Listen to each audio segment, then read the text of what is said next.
Hey, what is up you guys? Zero here. Welcome back to another Lorcana video. We're continuing with the tier lists for every color of the upcoming set 5 release, Shimmering Skies. We're currently on Amethyst. If you missed my Amber tier list, it will be linked below. Also, as they come out, the other colors will be linked below as well. But yeah, this is going to be a pretty long one, so let's just get into it. Starting off the bat, we have Maleficent, Formidable Queen. We're starting big with the big villain of this color. For this set, we have an 8-cost uninkable, 7/7 that lures for 2. She is a Floodborn, so she has the Shift 6, and her ability is Listen Well, All of You. When you play this character, for each of your characters, name Maleficent in play, return a chosen opposing character, item, or location with cost 3 or less to their player's hand. So, I think we have some kind of theme this set where the villains like a lot of themselves in play. We're gonna see a couple more, I think, at least one more that I can think of. But yeah, so she has a really weird mechanic where the more Maleficents you have, the more of this effect you get to activate. It is an interesting effect for sure. I think the color besides Amethyst with the most Maleficents in it we have is Sapphire. We have, I think, like 2 or 3 there. I'm not sure if you even have to dip that much because Amethyst does have a lot of Maleficents. We have like the 3 cost from set 1 that draws you a card. We just have several instances more, like we have the 1/1 that costs 1 that lures for 2, a bunch, and in this set also we get a couple more. I don't know how great this ability is though, because like you know, it's a really high cost character that returns chosen things that cost 3 or less. So it's like, when it comes out, will it be able to activate its ability well enough? Because like by then your opponent will probably be playing 4 cost, 5 cost, 6 cost, even more. One thing that I can think of though is, because like we said, in blue or Sapphire there are Maleficents in there as well. If we dip into blue and play Blurple, which a lot of people have been talking about, we can ramp into this Maleficent. We could possibly, I think we could maybe get her out like turn 4 or 5, but even then, like, since we're shifting it, the amount of other Maleficents we have in play may not be very high. We'll probably have to play the 1 cost and hope that, well, there are going to be, I don't know if we have existing 2 costs, we may, but if we play a 2 cost and a 3 cost and then we shift into this, but that'll also be hard because I think our ramping tools will also, if we do Fishbone Quill or Detective Mickey or 1 jump ahead, like, you know, it's gonna be tough to get this effect off very well. But I can see it maybe being played. It being uninkable kind of hurts it though. But yeah, I mean, I don't think it's a bad card. So I mean, it may be, it may be just completely unplayable, but just looking off the effect and the possibilities with ramping, I'm gonna put it in B tier. It might belong in C tier. That could very much be the case, but for now, let's just put it over there, and yeah, let's just move on. And you know, maybe if some of these other cards turn out to be better, we may have to bump her down. Next, we have the Nokk, this water horse again from Frozen. She is, I don't know, he or she is a 6-cost inkable, 5/5 that lures for 1. The ability is when Turning Tides. When you play this character, you may move up to 2 damage counters from chosen character to chosen opposing character. So looking at this immediately, I think of Belle Mystic. We got her, I think, either this set or the last set, but I think so. She's 5 costs. She's a 4/4. She lures for 2 and she moves 3 damage counters. And she's a Floodborn. She comes down. She can shift at 3. So this card just looks terrible to me, just because you can't shift them. You lose a lore. You gain 1 of each stat, and you move 1 less damage counter. I don't know. It's just straight up worse. I don't think we have to look at it very much longer. I'm just gonna put her into D tier. Just, yeah, why would I play him when I can play Belle Mystic? That's just my thoughts right away. But yeah, moving on to the next one, we have Cogsworth, Illuminary Watchman. He's a 1-cost inkable, 1/1 ability. Time to move it. When you play this character, chosen character gains rush this turns. Yeah, I really like this card. So It is a playable on turn 1, like you can play him and he gives himself rush, and he can knock out 1 health units, or he can do that anytime, basically, not even just on turn 1, but I like that his ability applies to himself. Since he gives rush to chosen character on the board, I think he counts himself, if I understand the ability correctly. But not only that, I think this ability is crazy just because it gives you the element of surprise, and not only does it do that, it gives it to you from the hand. Like, this card doesn't have to be on the board to give something rush, which is amazing, because basically if you have this card in your deck, your opponent always has to be wary that basically all of your characters for 1 additional cost can rush them down. And that is just a really good ability to have, just because, like, you know, like some of these characters have like big bodies, but they're not too alarming because they don't immediately go charging into you. Like, you can just think about like Maui, for example, right? He's a 5 cost 6/5, but the fact that he can immediately attack you makes him like a really, I would say an S tier card, right? Like, Maui's an S tier card. So just this card can like buff your other cards into like big threats. Immediately what I can think of is like we'll see it coming up, but there's the Madam Mim Elephant. We'll talk about it again. I'll mention this card again when we get to her. But yeah, I think A tier card, just very, very good, very flexible, and wow, maybe even S tier. We'll see how this set pans out, but he may be like indispensable for Amethyst. But yeah, moving on to the next card, we have Merlin Turtle, a 4 cost inkable 3/3 that lures for 2. His ability is Give Me Time to Think. When you play this character and when he leaves play, look at the top 2 cards of your deck, put 1 on top and put 1 on the bottom. I usually like these effects, the ones that like check cards and you know, move them on top or bottom, or like ink one. Like, I play Sapphire, right? We've played How Far I'll Go, we've played like Gaston and Develop Your Brain. We play a lot of Develop Your Brain, so yeah, I really like this ability. Unfortunately, it is tied to a 4 cost body.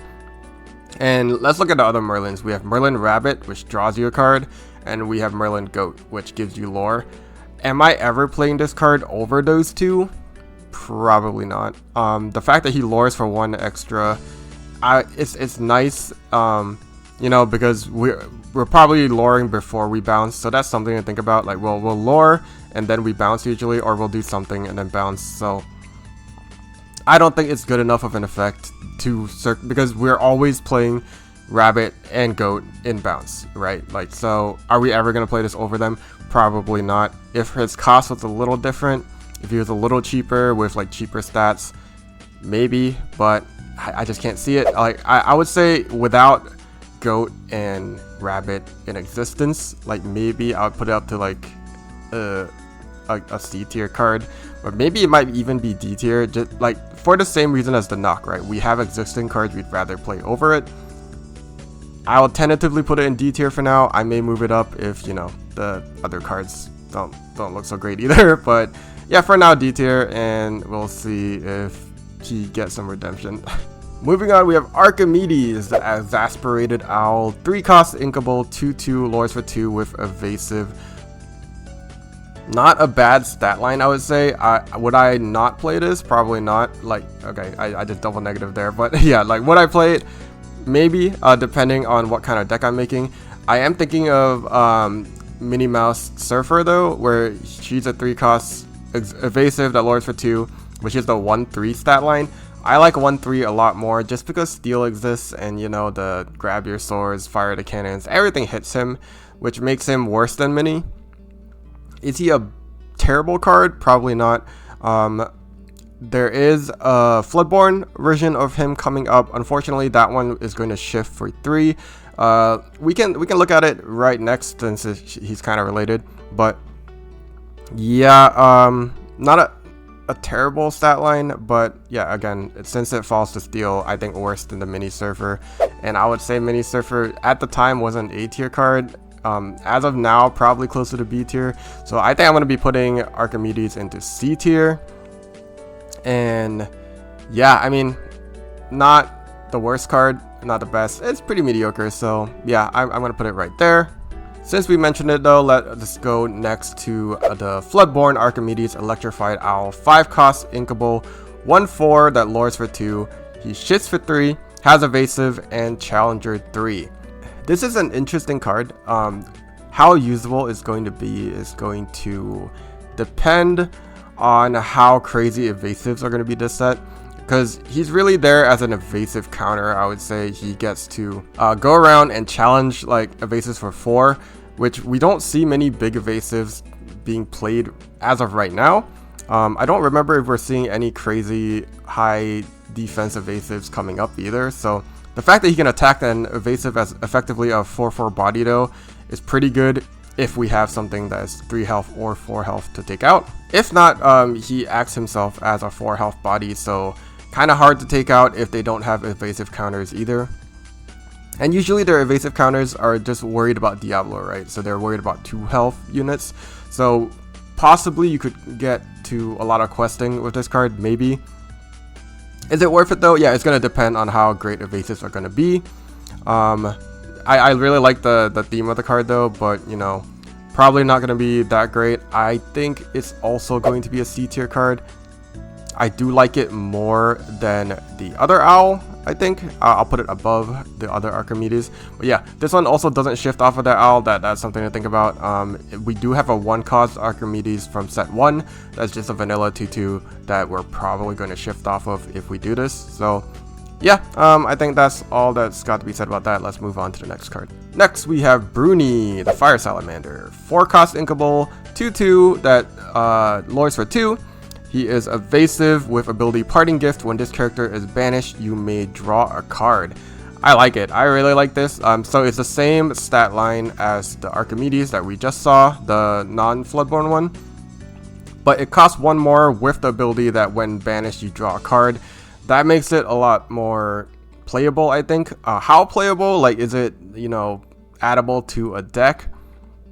Maybe if you're like coming up with some kind of evasive deck, like I don't know, like Amethyst with Ruby, with just focusing on evasives, like, you know, Mini Surfer, maybe with like Goofy from set 1, the one that is a 5-cost that 3/4 lore for 2.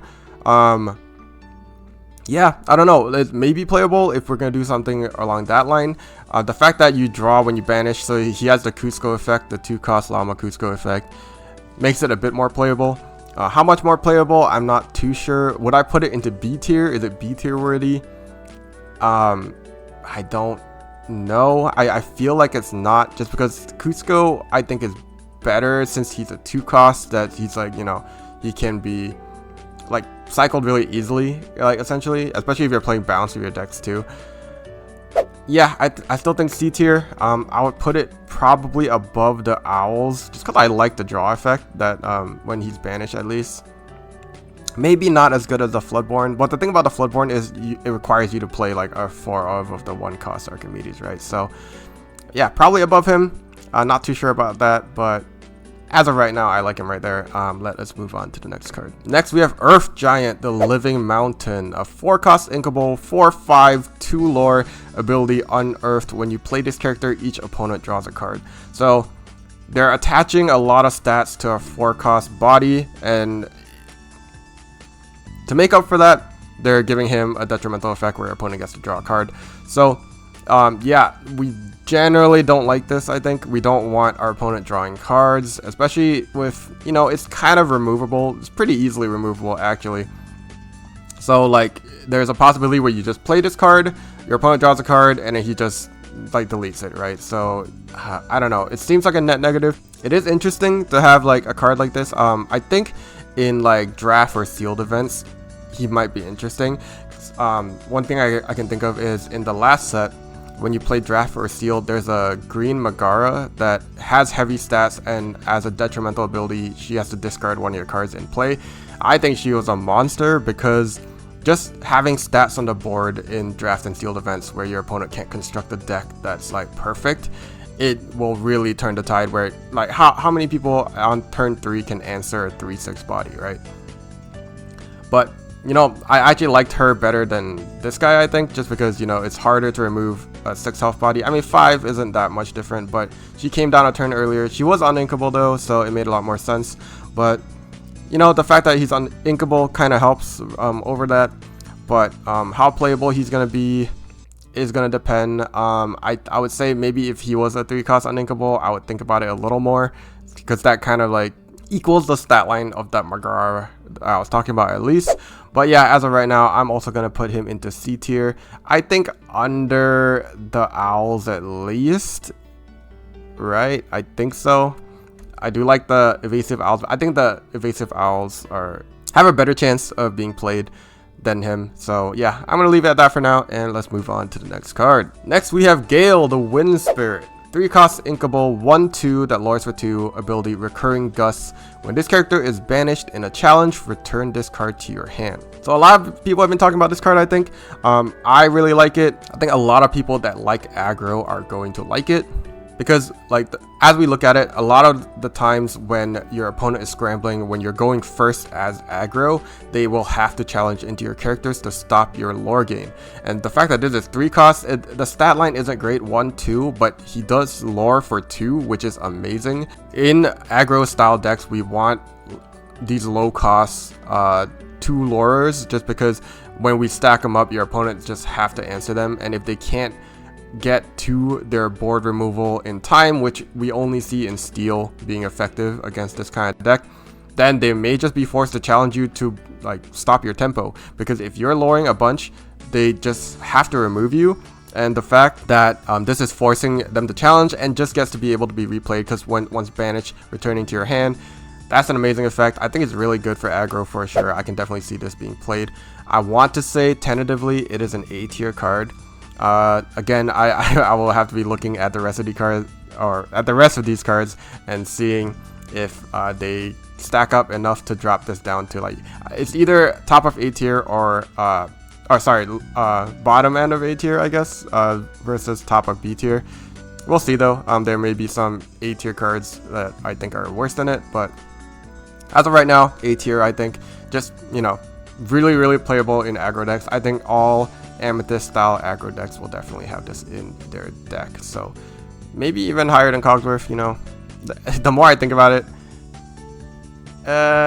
yeah, just because I think we'll see it more, right? Like in aggro, if someone's playing aggro, I think we're gonna see it more than this Cogsworth, which is more kind of control-y. Actually hard to say, but I like it more than a Cogsworth. I want to put it in front of Cogsworth, but they're both very equal to each other in my opinion. But yeah, moving on to the next card. We have finally the White Rabbit. We finally see the White Rabbit in this game. He's a 3-cost inkable, 3/4 vanilla that lures for 1. This is just the wardrobe that we had from set 1. I wish they gave him a more interesting effect, but we don't see wardrobe in play, and I don't think we're gonna start seeing it now. I still think, well, like, I think just a vanilla normal card, not quite D tier, because D tier is like, you know, worse than average. It's a very average card. I think I'm gonna put it at the bottom as C tier. Interchangeable with this giant, I think, but I'm gonna put it at the bottom just because we've seen this card. I don't know why they're giving this to us, but yeah, moving on. We have Madam Mim Elephant, another Madam Mim to match another turtle, or another Merlin, sorry. 4-cost inkable, 3/7 stat line, 1 lore ability, a little game. When you play this character, banish her or return another chosen character of yours to your hand. It's just like any of the other Madam Mims. And the other ability, Sneaky Move. At the start of your turn, you may move up to 2 damage counters from this character to chosen opposing character. This card looks great. I think we've needed more bounce, just because we have, you know, the fox, we have the snake, and this is a little more expensive to play, but having another option to bounce your cards is good, I think, because it doesn't really matter how many Merlins you have in a deck, since you can usually bounce back, like, you know, some of your high lore targets that you want to save from being challenged, or to recycle some of the cards that have play effects that you want to play it again. So the targets aren't important, the bouncers are more important. So, like, you know, Merlin Turtle, not that great. Having another card that can bounce, like this Madam Mim Elephant, is awesome. Her stat line is amazing. Her ability is amazing. And I said I was gonna mention the Cogsworth again, so let's mention it. If you play her with the Cogsworth, she immediately gets to attack, do some damage, take some damage, and then you know, redistribute the damage to your opponent, back to your opponent. So I don't know, like, that combo seems pretty good. Besides that combo though, just putting her down as a body seems amazing. I think not quite an S tier card, I think. I would say top of A tier. Just because I'm thinking about the S tier cards that we put out in the Amber tier list, and I don't think she quite matches up to them. Maybe I'm being too conservative with the S tiers. I think we'll reconvene at the end of this video and see if I change my mind there. Moving on, we have a 6-cost uninkable Luisa Madrigal, entertaining muscle. She's 4/8 with 3 lore pips and no ability. She is a vanilla card. So we're kind of getting to high up in the set numbers. We're on set 5 now. We're starting to, I don't know if vanilla cards are too great anymore. I feel like we only play them as floodborne targets, like things that can be shifted onto, or with just an amazing enough stat line that it warrants it. 4/8 is very nice, and she does lore for 3, and she costs pretty low. You know, she's only a 6 cost. The fact that she's uninkable seems to make up for that. How playable is she going to be? It's gonna depend. I feel like as long as Ruby is in the meta and we see like B prepares coming down, we have like Tremaines, and I mean, she does dodge Madame Medusa, which is nice. That may just warrant her maybe seeing play, but you know, she's just, I think, down the line average as a vanilla as well. I would say C tier. I would put her above the Giant, I think, but I would still think the Owls will probably see more play than her, so I think that's respectable. I'm just gonna leave her there. Let us move on to the next card. Next we have Anna, the Mythical Majesty, a 7-cost uninkable 4/5. She is a Floodborn. She will shift on 4. She can lore for 2. Sorry, forgot to mention, but she shifts on 4 with the ability Exceptional Power. When you play this character, exert all opposing characters. A pretty good effect, very reminiscent of her Floodborn sister. Elsa does have the added caveat that your opponents are gonna stay exerted through your opponent's turn though, and Anna is not able to do that. She does hit possibly more targets though. If your opponent has a bunch of targets on the board, she will hit all of them. And this combos actually with Olaf, which we're gonna see in this set. We'll talk about him next since he is kind of related, but she also has a target. You know what? I'm gonna go over both of them. So she does have shift target from this set that costs 3. We'll just look at her next, but the fact that she can be played on curve is nice.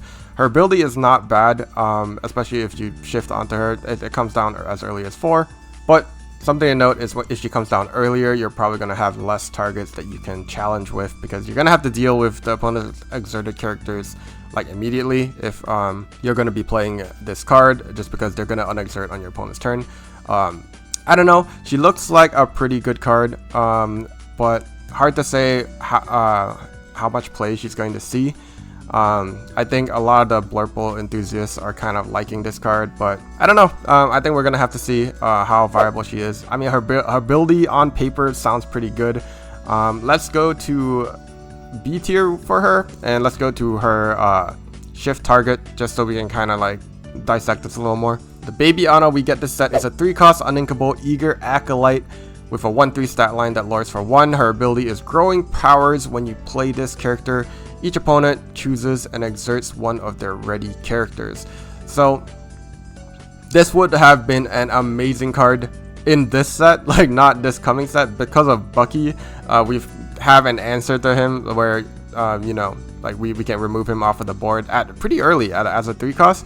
If you are going first against Emerald Steel, once they play Bucky, you could have played this on turn 3, and if that was the only card they had, which often Bucky seems to be in that case, if they missed a 1-cost, they're still gonna play the Bucky, right? So this could have been a really nice answer if they didn't have a 1 cost to play, but now Bucky is out, and I mean, it's still a good ability. If you're playing a control style deck, I think these Annas are pretty good. An interesting thing to note as I look at this though is they're both queens, not princesses. May be relevant. Don't know how relevant that's going to be, but if you're making a princess style deck, that's something to think about. But yeah, no, I like this ability too. I think I like it just as much as the other Anna. So probably, yeah, definitely better than this high cost Maleficent, I think. So definitely in the B tier, probably under her Floodborn target, but very nice that her Floodborn target gets a shift on it. I can definitely see some kind of Amethyst control deck brewing, where it's just a lot of exerting your opponent's characters, adding rush with like Cogsworth and stuff. I don't know, I really like it. Also a pretty repeatable ability if like I play this on 3 and I Madam Mim Elephant her next turn, or something similar to that, or like I bounce it with like a fox or something. I don't know, she just seems pretty good, especially when bounced, because we're just forcefully exerting opposing characters. Yeah, not bad. Let's move on. We're gonna jump to the big Olaf, the 9-cost uninkable of this color. We saw Kristoff in Amber, and in Amethyst we are gonna see Olaf. He is a happy passenger with a 6/6 stat line that lures for 3. He is evasive, and his ability is clear the path. So for each exerted character your opponents have in play, you pay 1 less to play this character. So that is kind of the way that they are lowering the cost of this Olaf. Honestly, not as great as Kristoff, because Kristoff did it off of songs in your discard, which you will always have a lot of in Steel Song if you're playing Steel Song. But with this case, is reliant on how many characters your opponent is going to have in play, and you're going to have to either exert all of them, or they just like quested and challenged and all that, and then you get the chance to play this in retaliation. But because of that, this card is never going to really go that low in cost. Like, and especially like if your opponent has like 5 or 6 characters in play, you get to play this for 3. But if your opponent has that many characters in play, you're kind of in dire straits anyway, right? So yeah, we don't really like it. I don't think we don't like the cost associated to like lower this cost. But something to keep in mind, I think it's a really good thing to keep in mind with all of these upcoming 9-cost cards is we have from last set Emerald Hades. He was a legendary, I want to say 3/3 I think, but more importantly, the ability of that was he's a 4-cost, and when you exert him, you get to replace one of your characters with another character. So we have a lot of 1-cost and 2-cost and 3-cost Olafs, something like that. I don't remember how many there are, but we have really low-cost Olafs that you can replace with this big guy. Very much an option. If you're playing some kind of control style deck with, you would have to dip Emerald, I guess, if that's even doable. If you go that route, there is that option. But yeah, overall, just because I don't like the ability, I would say very mediocre. I'm going to stick him into C tier probably. I like him, I think, even less than the Giant. So yeah, I would say bottom-ish of C tier. I may be wrong. If someone finds, you know, like I said, with that Hades or something, some way to make him very, very playable very easily, then he's definitely a threat to worry about, because he is 6/6, very hard to get off the board. He is evasive, which makes him even harder, and he lures for 3, which is like game-ending material. But yeah, as of right now, I don't really see it. We're gonna put him right there. We are gonna go back on track. We are back to Elsa, the 5th spirit, a 5-cost inkable 2/5 ability, rush and evasive, and also crystallize. When you play this character, exert chosen opposing character. So when I'm looking at this, immediately I think of Peter Pan and his shadow, both of which also have evasive and rush. Peter Pan himself drops on 3 and he's uninkable, and his shadow drops on 4, also uninkable, and the only difference is they give like either evasive rush or rush evasive, and the shadow lures for 2. So this Elsa lures for 1, drops 1 turn later. She is uninkable though, and it comes with the ability to exert a chosen opposing character, which is nice. I think she's playable. I don't think she's bad. She is pretty high cost though, so it's probably, again, like I would say Blurple or something like that would really, really like her, like some kind of control style deck. Also, how important are evasives in the meta again? I mean, we still have Diablo in existence and she takes it out really well, but just to note that Diablo drops way earlier and she's going to answer way later. So again, like Peter Pan or his shadow seems to answer Diablo a lot better, but she does force an opposing character to be exerted. Diablo is going to exert himself anyway, so not in that situation, but she could exert another character, take out Diablo, and then you have one of your other characters takes out the character that you exerted, something like that. I don't think it's a bad ability. It's pretty good. I would kind of wish she's a bit cheaper, just so she's kind of like more playable in other scenarios. I mean, she's playable even on curve, I think. But yeah, it's gonna depend. It looks like Amethyst, they really like this whole exerting characters. This set seems to be their theme. So if someone can fashion a good enough control deck with these elements, then I think she might be a bit more playable. I think I'm gonna put her into B tier also. I think I'm still putting her no, maybe below the Maleficent.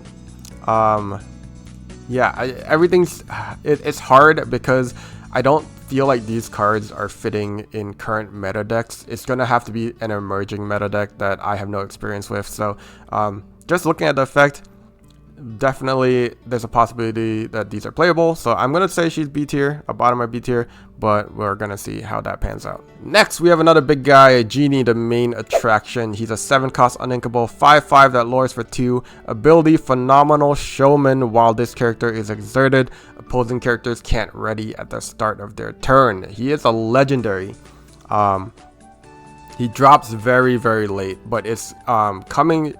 He combos really well with the other cards in the set, I think. So if you drop him and you exert him, and then you drop the Floodborn Ana the next turn and force everything to be exerted, if your opponents don't have rush, they are basically exerted forever, right? Because yeah, while this character is exerted, your opposing characters can't ready. So if you exert everything and they don't rush, then it's going to be your opponent has to play new cards to hopefully be able to stay up, but then you just keep exerting, right? So that seems to be the way to play this deck. Is very, very heavy control and very, very high costs, but you could possibly just leave your opponents in limbo. You know, you play this card, you drop Ana the next turn, and then you have to keep, like, let's say you have another small Ana, right? So every time they play a character, you use your no, does that work? I actually don't know how that works, because the small Ana, your opponent has to choose a character to be exerted. If they're already exerted, can you choose them? If that's the case, then the small Ana kind of is weaker. But if they're forced to pick an unexerted character, that's a really good card where you just keep forcing, exert them, bounce that Ana, play her again, exert the next character, and you keep going like that, and then just win by luring while your opponent just stays exerted. Very interesting idea. It's gonna be, can we get to that point? Can we, you know, stall to get to that point? If we're up against other control decks, for sure. If we're up against aggro, maybe not so much. Definitely an interesting idea though. I wouldn't say this is an A tier card, but I do like it. I would say B tier. If we can get to it, I'm not going to see play if it's too slow, but I don't know how slow it's going to be. But that seems to be the kind of theme of this set, is, you know, exerting and being able to play this. He is uninkable, which is kind of concerning because he will kind of brick in your hand. But no, that if this combo goes off, I think it'll be very crazy and hard to deal with. I'd say probably better than a Maleficent. As of right now, until we see, like, you know, the set play out. Like, this could all just be wrong just because I'm going off the assumption that this deck idea even works. But, you know, if it doesn't, then yeah, may not work. Moving on, we have Maleficent, another one of these in Amethyst. 3-cost inkable, 0/4 that lures for 2. The ability, What an Awkward Situation. Whenever this character quests, you may choose and discard a card to return chosen character, item, or location with cost 3 or less to their player's hand. So a mini effect of her Floodborn version. Very interesting. I don't hate it because in an aggro style deck, you kind of like this ability because let's say you're going first, you go 1, 2, 3, you play this card, and then she can start, once she starts questing, she can start removing these threats that are like threatening your lower cost cards, right? So not too bad. Just the fact that, you know, when she plays on 3, yeah, your opponent's probably going to play a 4-cost the following turn or something like that. It's going to depend, and she's pretty easy to remove once she quests. Well, actually, she's a 0/4 stat line. She's pretty hefty and kind of hard to take out. She definitely won't be as good like as a top deck or on the draw, but on curve, not very bad, especially if you're playing an aggro style deck. I mean, she doesn't trade very well, but, you know, often aggro doesn't anyway, so I can see this card being pretty good. Is it an A tier worthy card? Like, do I like it as much as like Cogsworth or Gale or Mim Elephant? That's probably contentious.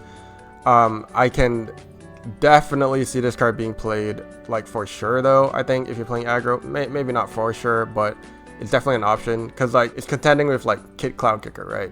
The 3-cost in Emerald that just immediately bounces to 2 costs or less, which saw a lot of play, and it was, you know, it was only hitting 2 costs or less.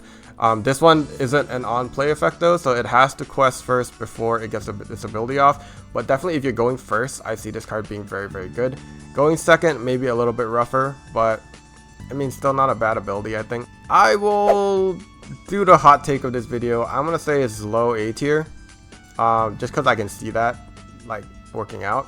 Maybe it might be low B tier, or high B tier, sorry, but I'm gonna say low A tier just because, what I just said made sense to me. So I'm just gonna leave it at that and move on to the next card. Next, we have 5-cost inkable Monstro, the whale from Pinocchio. 5/6, lore for 1, vanilla. You know, like I said, it's a vanilla. I have not much else to say about this. I mean, it's inkable. It costs 1 less than Luisa. It has 1 less attack, and 2 less health, and 2 less lore. I feel like I would play Luisa more often, even though she's uninkable, just because, I don't know, 1 lore isn't that great. 5/6 stat line, alright. I mean, yeah, I'm comparing this to like Maui and stuff too. It's just, I don't think it's great. I'm just gonna put him right between Luisa and the giant. And yeah, let's just move on. Next card is Magica the Spell. We see another Magica, a 4-cost inkable, 2/5 that lures for 1 ability, playing with power during opponent's turns. If an effect will cause you to discard, don't discard. This is going to be reliant on how prevalent discard will be in this meta, which is only in Emerald. If you ever see Emerald go crazy with discard, then this would be great. Again, this would have been great this set against Bucky, I think. Maybe not great, but if you're getting really tired of Bucky, because I think a lot of decks were like kind of put into submission because of Bucky, like just not playable because they don't have enough draw, they don't have enough removal, they couldn't deal with it. Just adding this card into the deck would have made your deck viable against Bucky, I think. And she's inkable, so if there's no Bucky and no discard, just ink her away. But yeah, I think it would have been way better this set. This upcoming set though, like how viable is discard going to be? Not too sure.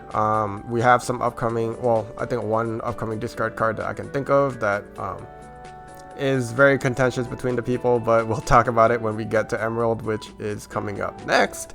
But yeah, no, I mean, I wish she cost a bit less just because she can come down earlier and deal with discard earlier, but yeah, it's not even too bad to be 4 costs, because like if we're thinking of the classic Emerald lineup of like going Curse Merfolk into Flynn Rider into Prince John, that's like turn 3, right? So if you're going first, you'll be able to put this down as a response. So they play Prince John, they quest with both of them, you play this card down, and then you take out the Flynn, you take out the Merfolk for free. That's a very funny combo. So not bad, I think, but very specifically targeted at Emerald, I think. So very, very situational. I will say I don't want to put her too high because of how situational that is. So I'm going to say like high C tier. I'm going to put her above the Owl just because like that's like if you're struggling or discard, this will just make your deck viable again, right? So very, very highly situational, but I'll put it up there. I mean, like a lot of cards are, like, you know, all the item breaker cards are situational against items decks, right? So yeah, that's not even that bad of a thing against her. So I mean, looking at her stat line, 2/5, also not bad. She only lures for 1, unfortunately, but you're probably not, if you're up against discard, you're probably not luring with her anyway. I'm gonna bump her up 1 more, up to highest C tier, but she may just be a B tier card. Like if you struggle with discard and discard's prevalent, you're probably gonna play it every time. So maybe even better than that. But yeah, we're gonna leave it there for now and move on to the next card. Next, we have a 2-cost inkable Maleficent. They're giving us another one just because of their Flipborn, I think. But she is a 2-cost at least, so a lot more curvy where we have like 1 cost, we have 3 costs now. I think we have a 4 cost in Sapphire. But yeah, she's 2/2. She's just a vanilla that lures for 2. Immediately I think of Pua. We have Pua from one of the other sets that does the exact same thing with an additional ability. So I'll usually just play Pua over this card.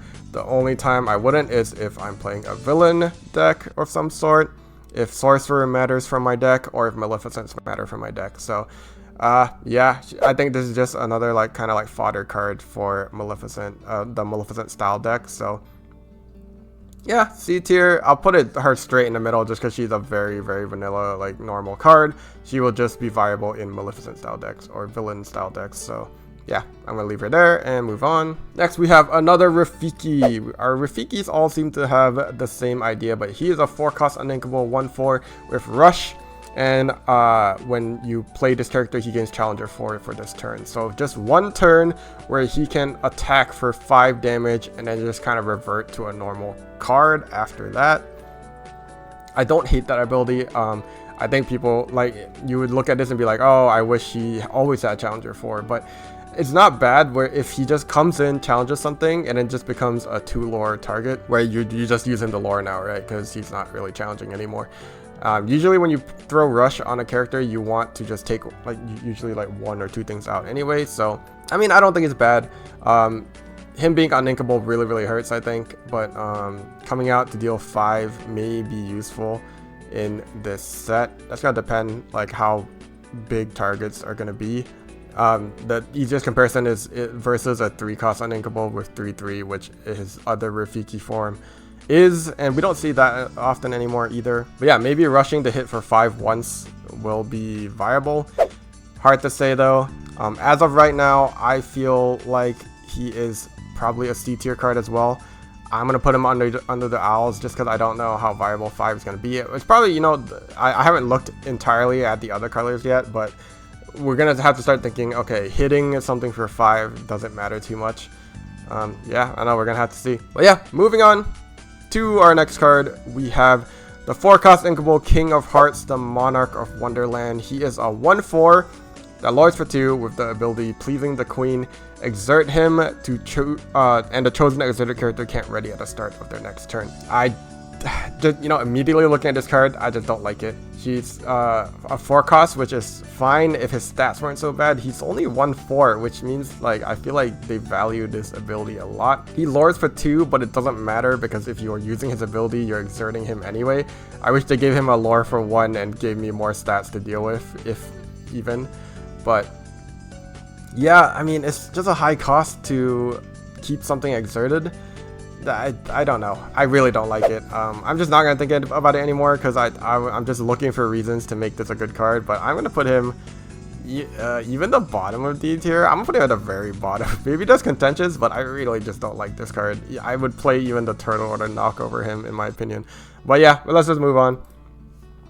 To our next card, we have a 6-cost inkable Camilo Madrigal. He is another legendary of the set. I don't know if I mentioned it, but the other one was the Genie. And he is 3/7, lores for 1, ability Imitate. Whenever this character quests, you may gain lore equal to the lore of your chosen other character. Return that character to your hand.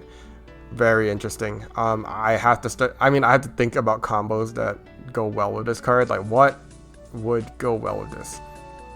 I mean, immediately it just it preserves one of your like high lore targets. So like if you want to lore for 3, use this character. Lore for another 3.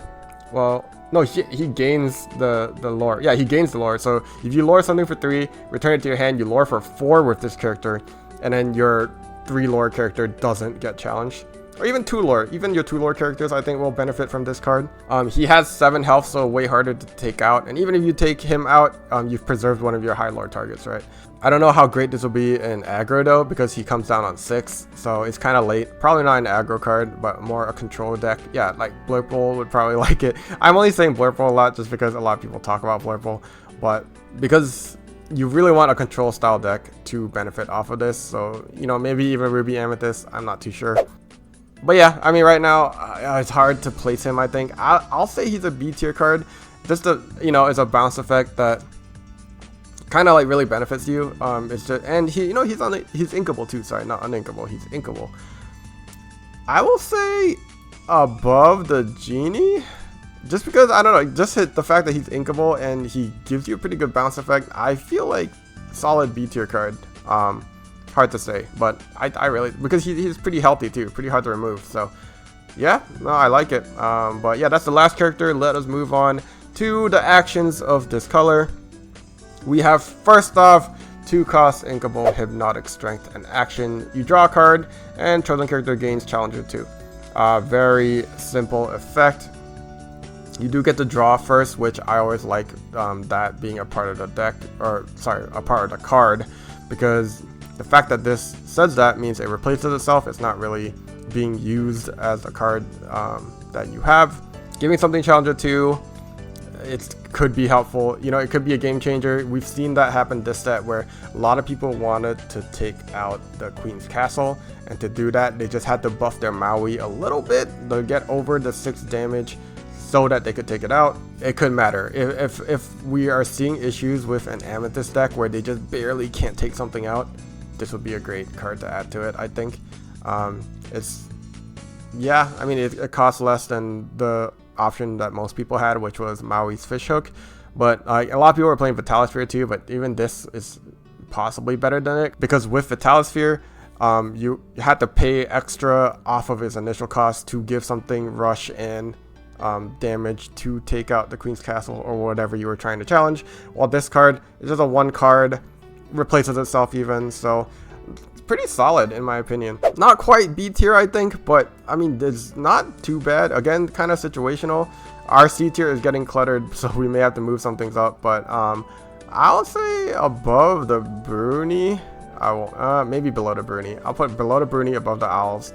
Just, you know, in the situation where that happens, where like we're struggling to just, you know, get that extra 1 or 2 damage to take something out. Not a bad card. Next, we have 5-cost Inkable Finders Keepers. Simple ability, just draw 3 cards. It is an expensive ability. Again, it's going to be in some kind of control deck if we even play it, because you know, you're struggling to get some cards or something. Friends on the Other Side is way better, just so you can sing it. Like, it's amazing. I don't see myself playing this over that. Maybe this helps like a Jafar deck, like the original Jafar, the Floodborn one from how many sets ago, that gains lore based off like how many cards you draw. Still, I don't know, this, I'm not really liking it, I'm gonna be honest. Like, just a 5-cost is very expensive, and you playing this card loses you a lot of tempo unless it's like late game. So again, in like a control style deck where you have already inked a bunch, and the only color I can think of doing that is blue, so I'm thinking about Blurple again. But do you even play this in Blurple? I don't know. Like, I feel like it's not that great a card. Yeah, I mean, maybe, but as of right now, I'm gonna say high D tier. Just I don't see this being played, but maybe I'm wrong. Maybe with enough ink, it doesn't matter. But yeah, let's just move on to the next card before I think about it anymore. Next, we actually do have a song. It's a 3-cost Inkable, We Know the Way. You can sing it with 3 costs or more. Shuffle children card from your discard into your deck. Reveal the top card of your deck if it has the same name. Play it for free, otherwise put it into your hand. So at least you get to draw something back. I mean, not the worst. It's almost like Friends on the Other Side, right? Or not exactly, but at least you draw a card. At the very least, you draw a card. So it's at worst like half of your Friends on the Other Side. But if you manage to get the name of the card correct, then you get to play it for free, which is nice. Unfortunately, if you're going to do this, it's going to be in what, like a Magic Broom style deck or something like that, where a lot of your characters are sharing the same name. And I mean, in Magic Broom, this could be a big like swing, right? Let's say you just take one of your Magic Brooms, you shuffle in your deck, and out comes your 6-cost Broom, that's the Knight, or, you know, like a 5-cost Rush Broom. That's a big changer. But again, this is like random. This is like Mufasa style random, where like, are you even gonna hit the Broom? I mean, if you don't hit the Broom, at the very least you draw a card. So honestly, I would definitely play this in Brooms. Now that I think about it, I wasn't thinking about that before, where like, hey, if I hit the Broom Knight, it just comes out swinging, right? Or like the Rush Broom, that would be great. But no, very random. Maybe I'm overhyping it just because I thought of that one scenario. But I mean, singing to like so a 3-cost card singing to get a 6-cost card out. I like it, but you know, it's probably very not viable just because of how random that is. But I mean, the fact that you draw if you miss, it helps that it's not a complete wash. So yeah, you know what, I like it. I'm gonna say high C tier.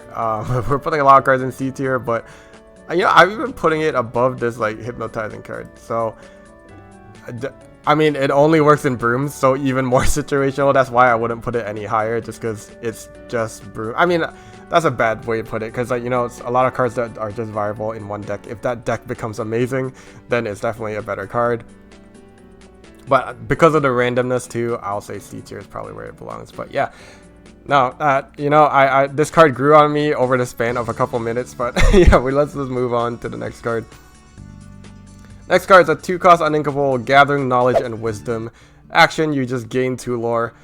it looks so simple, but honestly, like any aggro Amethyst deck, you're probably playing a bunch of these. Like you're 3 or 4 at least, or I think, because even though it's unthinkable in those kind of aggro style decks, if you're like, or specifically hyper aggro, where like you're just churning out a bunch of 1 and 2 costs.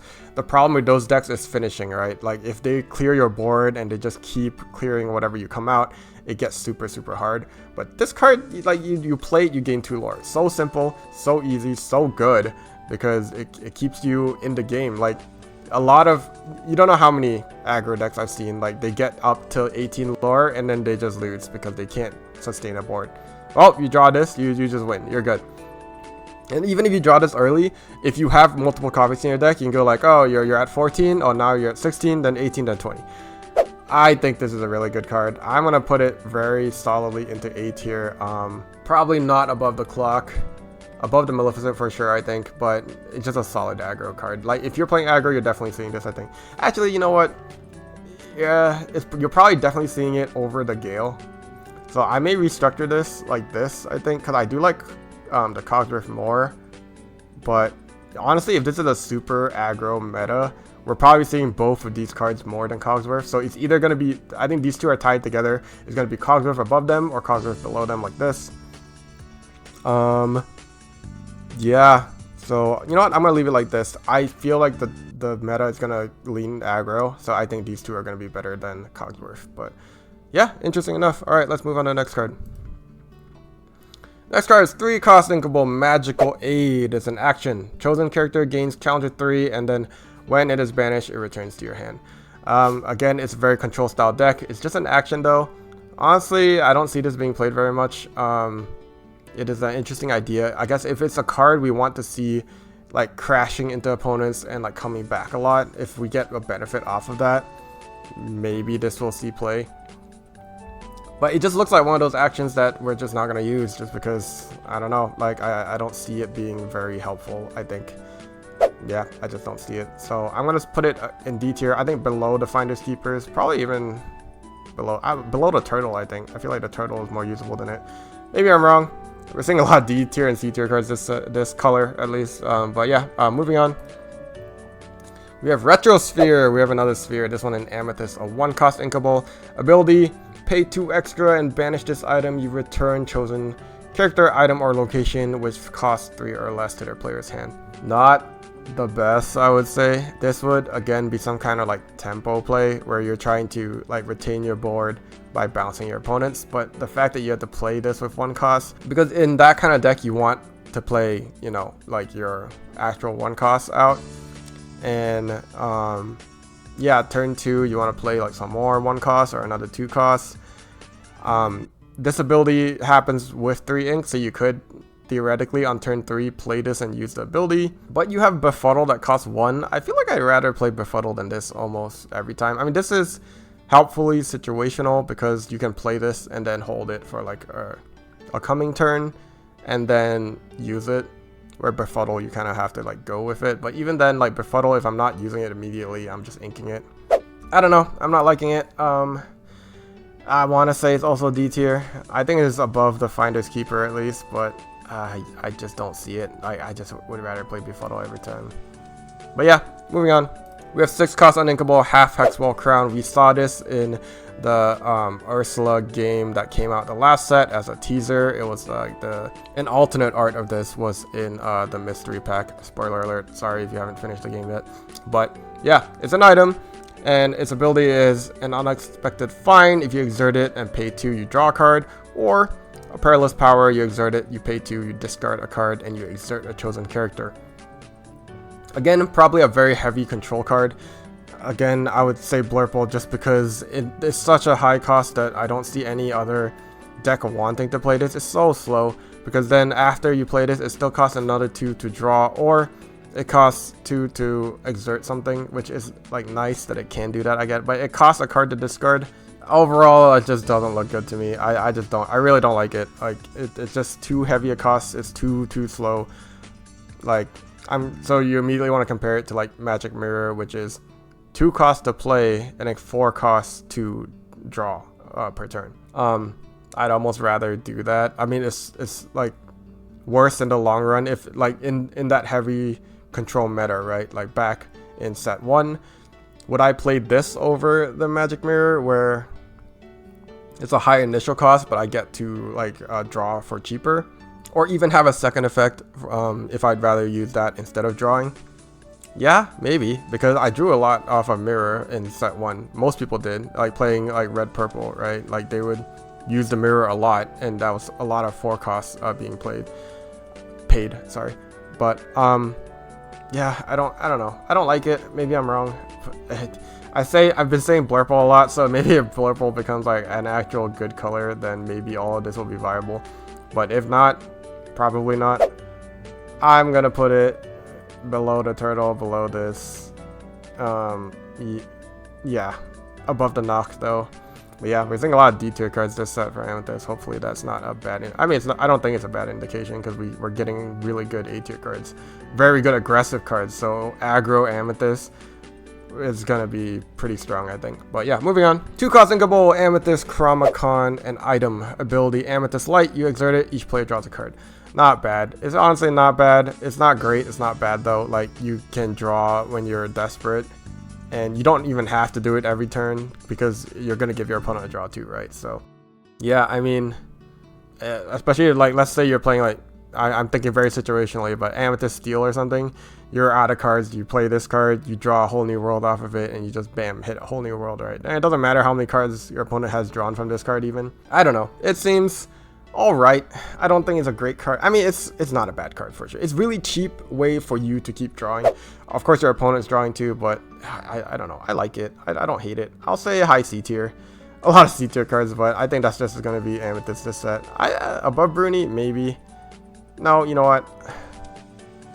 Okay, no, yeah, I'm way overvaluing this card now that I think about Brooms, but yeah, I'll put it above that. But I don't know, I just really like it in Brooms. All right, next card, Elsa's Ice Palace. We're on locations, which means we're almost at the end of this. 3-cost uninkable, 4 willpower or strength, or 4 willpower. That's correct, 4 willpower on this location. It costs 1 to move onto it. Ability: when you play this location, choose an exerted character. While this location is in play, that character can't ready. So you're basically trying to put a character completely out of commission with this location.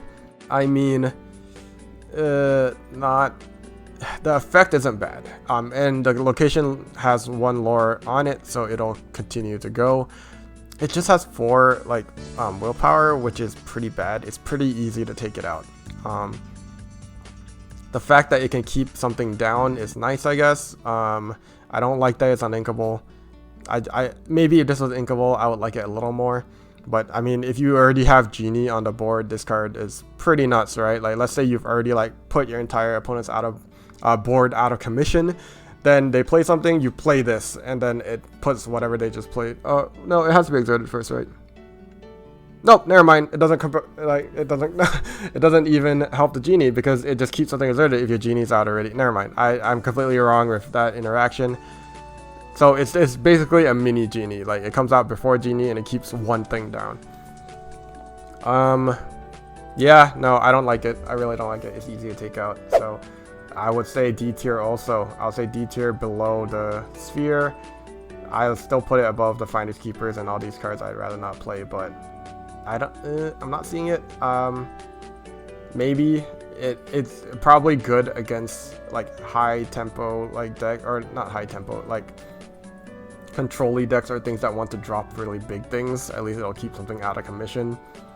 But it's just so easy to take out. I don't know. I don't like it. We're just gonna move on to the last card in Amethyst for this set. We have the Library, a 3-cost inkable, 8 willpower, double that of the Elsa's Ice Palace. 1 to move here also.